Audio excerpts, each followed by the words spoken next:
I'm Tom. And we are VIMTV, little false start there. But today we're going to do a request from Ian Anderson, who's been on the show for, which episode did he review? At the Drive-In. Yeah. Ian is a big contributor here at Velocities in Music, so we always love doing his requests because they're always pretty much good albums. And this one is also a good album. Les Savy Fav, is that how you say it? I have no idea. Les Savy Fav. Les Savy Fav, something like that. Yep, Let's Stay Friends from 2007.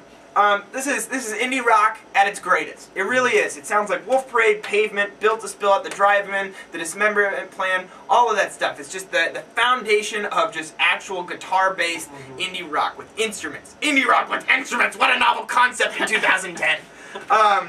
But I really like this album, and the more I listen to it, the more I like it. It's a grower. It's something I'm definitely going to come back to. I'll just go ahead and get my part out of the way, because I know we don't have a lot to say. It's just solid. It's just a good album. This album has a great opener and a great closer, and it just flows throughout the album. It's very easy to listen to the whole thing. It's catchy when it needs to be catchy. It rocks when it needs to rock, and they do a great job of being able to provide a lot of different varieties of song sounds, but at the same time retaining their sound, which I love it when bands do this.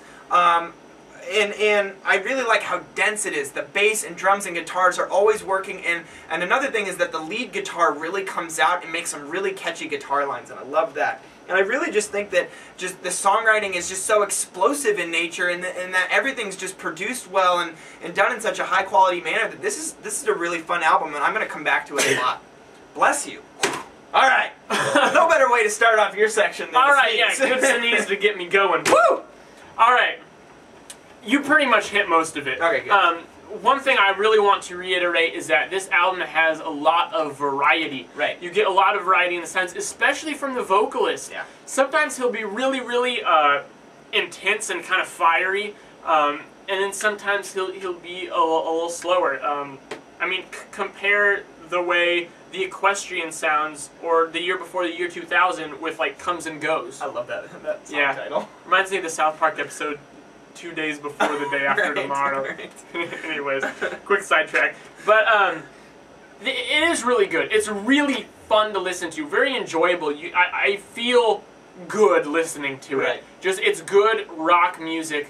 Like I said, lots of variety. My only one complaint is that I think they let their... Well, and you know, some of these will be influences, and some of these will just be similar artists from the same time era.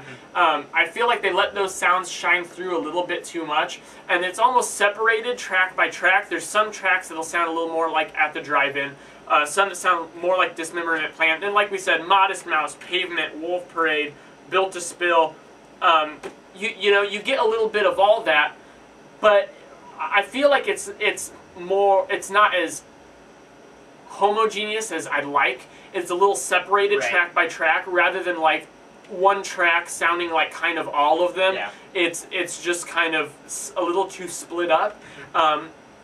So still, song by song, I feel like there's some disconnect there. It doesn't exactly flow as well, yet all the songs individually are still very good. Yep. The only other thing I'd like to point out really is that the lyrics are also particularly strong, and they're very biting. They're very aggressive in sound. Like Scotch Guard the Credit Card is a song title, but just a lot of the lyrics just are kind of biting and satirical in nature, and I like that. I think that really it gets you involved. I mean, it makes you think about what they're saying and what they're doing as an artistic movement, well, let alone, you know, an indie rock album. Yeah. So my tracks: track 2, The Equestrian; track 4, Patty Lee. One of the catchiest damn songs I've ever heard, and fantastic. And I really like track 11, Scotch Guard the Credit Card. But overall, solid album. Yeah. I'm gonna go for sure track 4, Patty Lee. Right. Awesome song. Track 6, Brace Yourself. That was one of the more Modest Mouse / Built to Spill kind of songs. And then Comes and Goes. Yeah.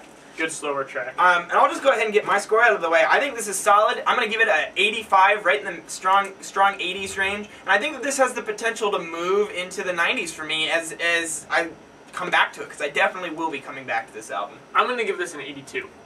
It's good. It's a good album. Yep.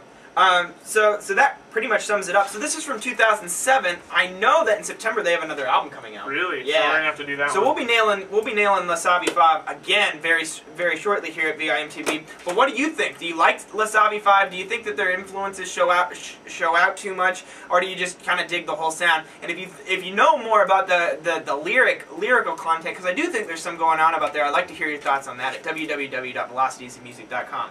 Thanks, Ian, for the request. I'm Jake. I'm Tom. And we are VIMTV, moving music critique forward.